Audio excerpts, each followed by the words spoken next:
আজকের সম্মানিত দর্শকেরা, আজকে আমাদের শিল্প ও সংস্কৃতি পাঠ্যক্রমের একটা বিষয়ের যে মূল বিষয়গুলো, সেই বিষয়গুলো আমাদের সম্মানিত স্যারে উপস্থাপন করার জন্য একটা চিত্র এঁকেছেন। এটাকে আমরা বলি হলো পটচিত্র।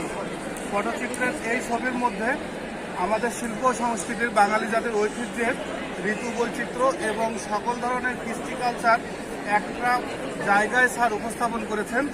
আমরা স্যারের কাছ থেকে প্রত্যেকটি ছবির আলাদা আলাদা ব্যাখ্যা এবং বৈচিত্র্যগুলো জানতে চাচ্ছিলাম। স্যার একটু প্লিজ বলেন। স্যার, এটা হচ্ছে আবহমান বাংলা। আবহমান বাংলা যখন কিষানে যখন ধান কাটতো, তখন দেখবেন সনাতন পদ্ধতিতে ধান কাটত এবং তাদের চিন্তা ভাবনা ছিল ওই মেশিনপত্র তখন তো ছিল না। এই জন্য আমি আবহমান বাংলাটা গ্রামীণ সনাতন পদ্ধতিতে আঁকার চেষ্টা করেছি। এখানে কোনো প্রকার দেখেন যে নতুন যে ইঞ্জিন জাতীয় যে মেশিনগুলো আছে আধুনিক, এগুলো ব্যবহার করি নাই এবং তাদের চলাফেরাগুলোও একটু গ্রাম্য কায়দায় করেছি। তাদের পোশাক আশাকগুলোর মধ্যে একটু মৌলিকতা আসছে আর কি, রঙের মৌলিকতা। কোনো এটা বলতে পারি যে এই ছবি দিয়ে আমরা আমাদের শিক্ষার্থীদেরকে বিগত 10 বছর 20 বছর আগে আমাদের বাবা দাদারা, আমাদের পূর্বপুরুষেরা কিভাবে আমাদের কৃষিকাজগুলো সম্পন্ন করেছেন, এটার একটা চিত্র আমরা তাদের সামনে ফুটে উঠাতে পারি। একটু আগে এখানে দেখা যাচ্ছে যে কিষানি কিভাবে ধান কাটেছে এবং কিষানিরা দেখবেন সারাদিন কৃষক যখন ধান কাটে তখন কিষানির চিন্তা থাকে যে সে কি খাবে।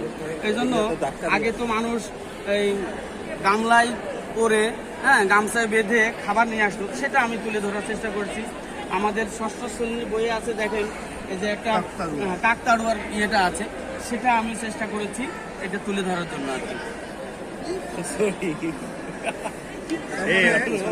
আমরা যে এখন বলছি যে আমাদের নারীরা এখন অর্থনীতিতে ভূমিকা রাখছে, এটা কিন্তু সঠিক কথা না।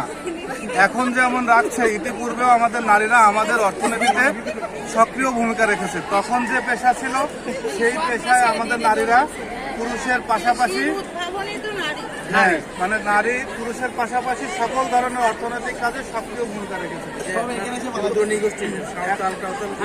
মহিলারা সক্রিয়ভাবে যুক্ত।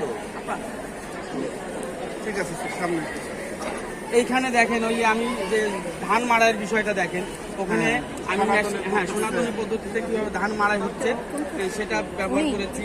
তারপর কিভাবে গরু গাড়িতে ধান নিয়ে যাচ্ছে সেটা আনার চেষ্টা করেছি। তারপর ওইখানে দেখেন